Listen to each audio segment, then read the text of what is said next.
Welcome to 40 Days with St. Maximus the Confessor. Each day of the Nativity Fast, we reflect on his timeless wisdom, teaching that guide us to humility, love, and union with God, the very reason for the incarnation of Christ. Let us walk together in the light of his words.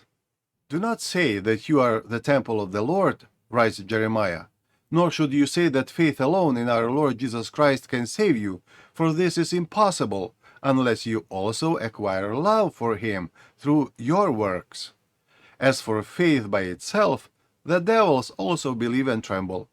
We actively manifest love in forbearance and patience towards our neighbor, in genuinely desiring his good and in the right use of material things.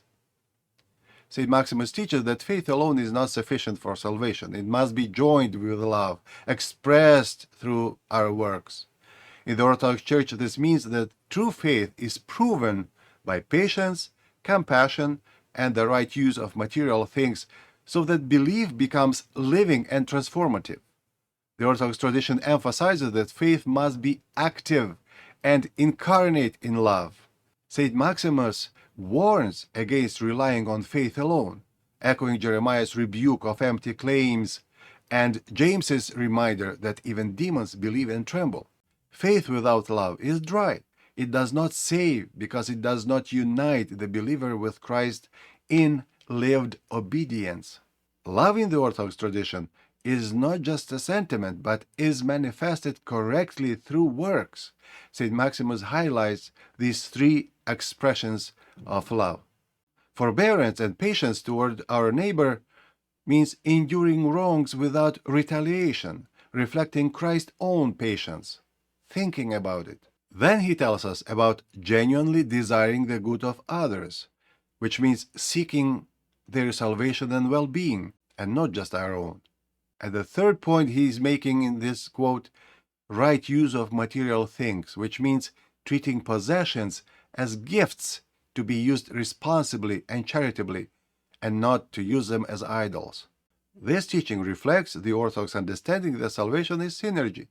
God's grace works together with human freedom, faith opens the door, but love, expressed in works, shows that the soul has truly embraced God's life. We reject the notion of faith alone as sufficient. Faith must be embodied in love, which is the fulfillment of the commandments. Believers are called to practice patience, compassion, and stewardship of material goods as concrete ways of manifesting love. Thus, St. Maximus teaches that faith without love is barren, but faith expressed through patient endurance, compassion, and the right use of material things becomes living and salvific. This is the heart of Christian life. Belief must be embodied in love, for only then does faith unite us with Christ. Thank you for joining me for today's reflection from 40 Days with St. Maximus the Confessor. These daily reflections are meant to strengthen our faith, purify our hearts, and prepare us for the coming of Christ. If you are new to this channel, consider subscribing so that you won't miss future reflections. Join me again tomorrow as we walk further on this path together.